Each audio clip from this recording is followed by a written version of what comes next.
ભરૂચમાં નર્મદા નદી કિનારે આવેલા ઐતિહાસિક ચાદર સાહિબ ગુરુદ્વારા ખાતે શીખ સમુદાય દ્વારા ગુરુ નાનક દેવની જન્મજયંતિ ભવ્ય ઉજવણી કરવામાં આવી હતી। શ્રદ્ધાળુઓએ ગુરુ નાનક દેવના પવિત્ર દર્શનની કરી ગુરુબાણીની પથ સાથે આધ્યાત્મિક શાંતિ અને આનંદનો અનુભવ કર્યો હતો।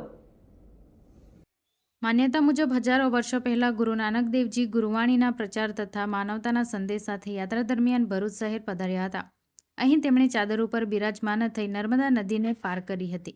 આ ઐતિહાસિક પ્રાસંગિક સ્મૃતિને નિર્મિત ગુરુદ્વારાને ચાદર સાબિત ગુરુદ્વારા તરીકે ઓળખવામાં આવે છે। આજે કસક વિસ્તારમાં આવેલ આ ગુરુદ્વારામાં ગુરુ નાનક જયંતિના પવિત્ર પ્રસંગે ગુરુવાણી પાઠ, પ્રાર્થના, લંગર સેવા તથા વિવિધ ધાર્મિક કાર્યક્રમો સાથે રક્તદાન શિબિરનું પણ આયોજન કરવામાં આવ્યું હતું। રક્તદાન શિબિરમાં અનેક યુવાનો અને ભક્તોએ ઉત્સાહપૂર્વક ભાગ લીધો હતો। આ પ્રસંગે નાયબ કલેક્ટર એન.આર. ધાંધલ વિશેષ ઉપસ્થિત રહી ગુરુદ્વારામાં શીશ નમાવી આશીર્વાદ પ્રાપ્ત કર્યા હતા। वाहिगुरु जी का खालसा वाहिगुरु जी की फतेह।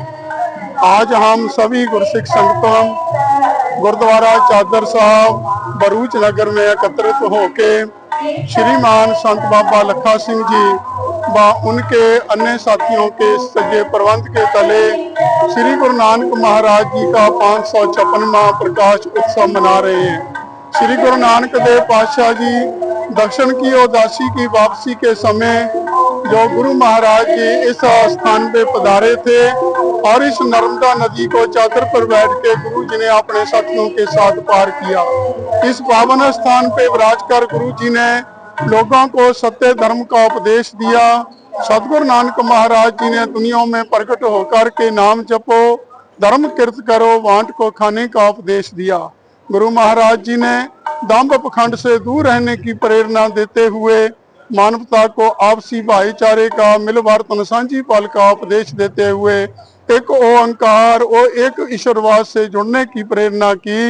और आओ हम गुरु नानक महाराज जी के पावन उपदेशों पे चल करके अपने जीवन को सफल बनाएं और एक सच्चे सुच्चे सुचज्जे सुदृढ़ राष्ट्र की स्थापना कर सकें। मैं श्रीमान संत बाबा लखा सिंह जी व उनके अन्य साथियों की तरफ से, संगतों की तरफ से समूचे देशवासियों को गुरु नानक महाराज जी के 556वें प्रकाश उत्सव की बहुत बहुत बधाई देता हूँ। दास ज्ञानी गुरनाम सिंह अंबालवी, धर्म प्रचारक कोटा। वाहिगुरु जी का खालसा वाहिगुरु जी की फतेह।